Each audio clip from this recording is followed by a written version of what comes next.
My name is Pratibha Dwivedi. I am assistant professor in RK College of Pharmacy, Naini, and my subject is pharmaceutics. जैसे कि आपको पता है कि अब लॉकडाउन बढ़ गया है, जो जिसकी वजह से आपके अब से ऑनलाइन क्लासेस शुरू होंगी। तो उसमें सबसे पहले मैं आपको जो टॉपिक है वो है कैप्सूल, इसके बारे में बताऊंगी। ठीक, तो इसमें आपको पढ़ना है डेफिनेशन, एडवांटेज, डिसएडवांटेज, इसके टाइप्स, किस टाइप से बनती है, अलग अलग टाइप की कैप्सूल, अलग अलग उसके मेथड होते हैं, प्रिपरेशन ऑफ मेथड में कौन कौन सी मेथड की जो टेक्निक होती है वो कैसी कैसी यूज होती है, वो सब आप पढ़ोगे कैप्सूल में। तो सबसे पहले आता है आपका डेफिनेशन। ठीक, तो डेफिनेशन में है कि कैप्सूल क्या होती है। अब आप सब ने देखा होगा कि जो कैप्सूल होती है वो सॉलिड के फॉर्म में होती है, सॉलिड डोजेस फॉर्म होती है। मैंने पहले ही पढ़ाया है क्लास में कि solid doses form, liquid dosage form सब अलग अलग होती है। तो जो कैप्सूल होती है वो किसके फॉर्म में आती है? Solid unit doses form. ठीक, जिसमें कि आपकी जो ड्रग या मेडिकमेंट होती हैं वो इनकैप्सुलेटेड होती हैं शेल के अंदर। जो शेल होती है वो आपकी वो या तो जिलेटिन की बनी होती है, या तो वो हार्ड जिलेटिन होगा या वो सॉफ्ट जिलेटिन होगा। जो हार्ड जिलेटिन शेल होती है वो किस कैटेगरी की कैप्सूल बनाती है? Hard gelatin capsule. और जो सॉफ्ट शेल होती है वो बनाती है सॉफ्ट जिलेटिन कैप्सूल। ठीक है, तो वो आ जाएगा आपका टाइप्स में। तो बेसिकली जो आपकी डेफिनेशन है वो ये है कि जो कैप्सूल होती हैं वो सॉलिड यूनिट डोजेस फॉर्म होती है, जिसमें जो आपकी ड्रग या मेडिकमेंट होती है वो जिलेटिन की शेल के अंदर इनकैप्सुलेटेड होती है। उस पूरी की पूरी जो प्रिपरेशन होती है उसको बोलते हैं आप कैप्सूल। ठीक, नेक्स्ट आता है आपका एडवांटेज।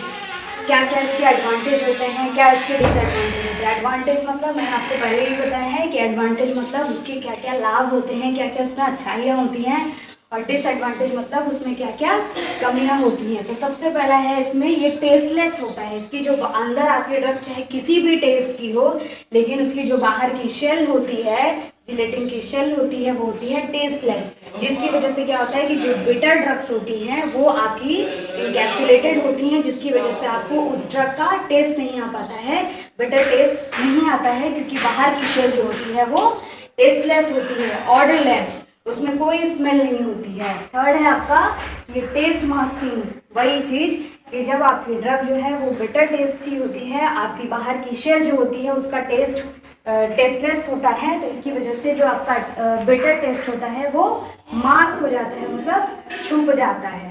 ठीक, नेक्स्ट होता है आपका ये इकोनॉमिकल होती है।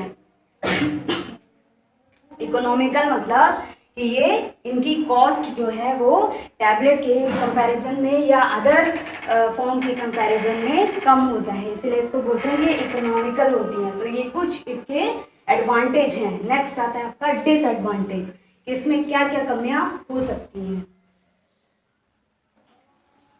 सबसे पहला है इसमें not for highly soluble substance.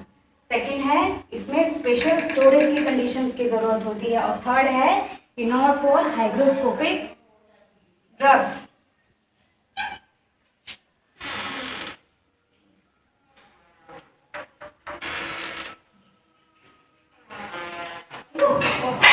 सबसे पहला है not for highly soluble substance, मतलब कि जिन ड्रग्स की या जिन सब्सटेंस की सॉल्युबिलिटी बहुत ज़्यादा हाई होती है वो इसके लिए कैपेबल नहीं है।